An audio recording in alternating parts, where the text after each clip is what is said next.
markets, but let's move on. We have our research team joining in with what the trade setup is looking like and the stocks that are likely to be in the news as well. First up, let me go across to Ekta. She's joining in with all the market cues that we need to watch out for today. Ekta?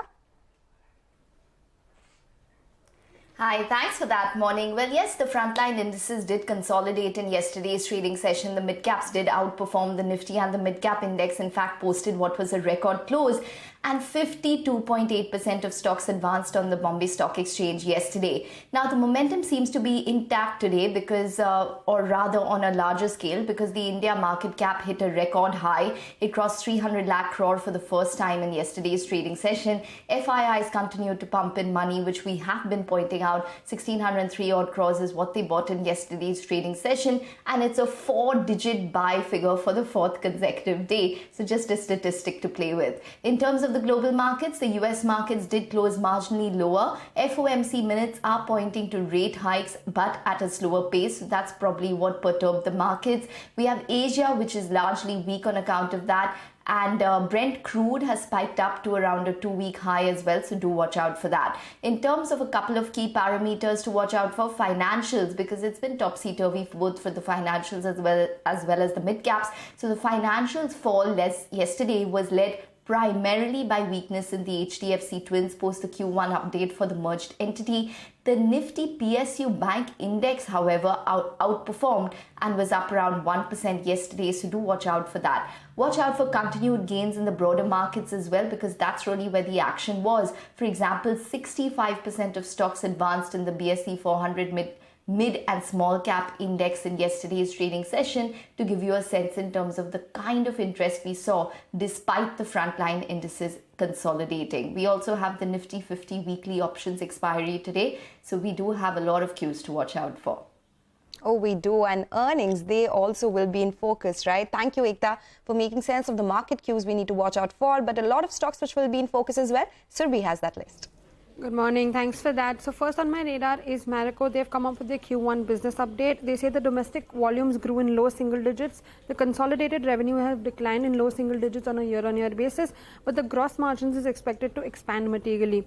Ujjivan Small Finance Bank, again with the Q1 business update, the total deposits were up 4% on a sequential basis and the CASA was down 3% on a sequential basis. KC International, the company has won orders worth 1,042 crores across various businesses. Biocon, the company has completed integration of its acquired biosimilar business from Viatris in over 70 countries. And lastly, Solara Active Pharma, the board has approved a fundraise of 450 crores via rights issue. All right, okay, some stocks which will be in focus and a lot of business updates which are coming in as well.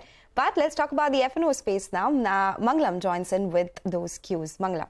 Well, as far as the F&O cues are concerned, yesterday it was a decent day of trade. We had all the frontline indices do well, but Nifty Bank was underperforming. The Nifty fell off the highs, and that told you a little about the consolidation that we saw. In the cash market end of things, the FIs continued to buy close to around 1,600 odd crores. The DIs sold around 439 crores.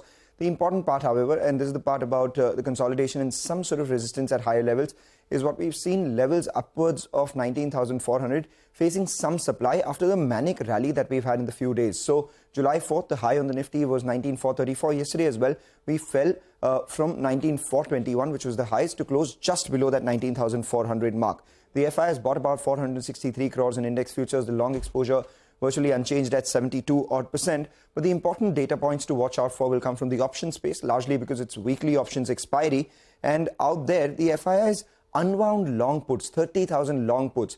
That's a positive sign, because they unwind long puts only when they see not much money to be made on the downside. And that's a big positive. Over the last 3 trading sessions, while the highs have seen some bit of consolidation, the lows have moved higher from 19,234 day before yesterday to 19,300 to 19,340 yesterday itself.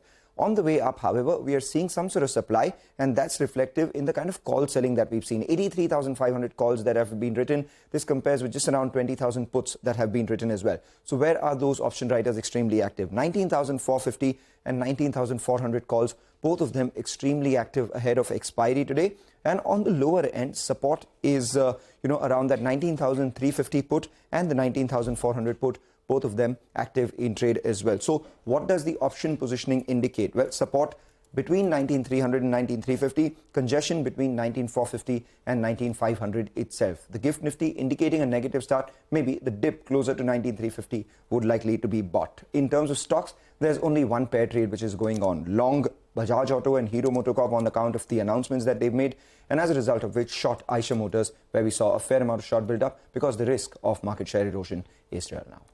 Well, yes, definitely this is the space to talk about. Thank you guys for joining us and prepping us up for this trading day ahead.